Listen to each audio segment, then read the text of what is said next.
Hello everybody, come on in, you're just in time. Here we are at the York Street Gallery, York Street in Ramsgate.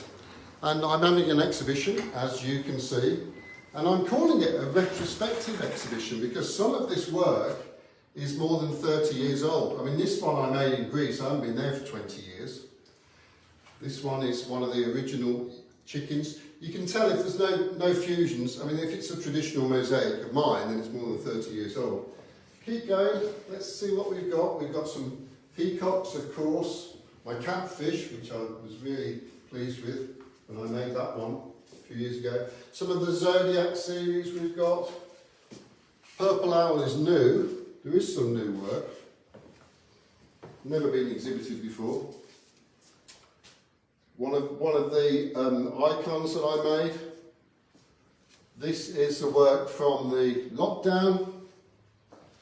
And then here we go.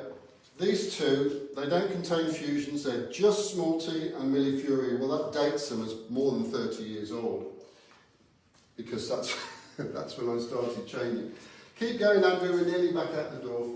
We've got some Alice in Wonderland work. So the exhibition opens tomorrow and continues until the following Wednesday. So there we go. Hope to see you.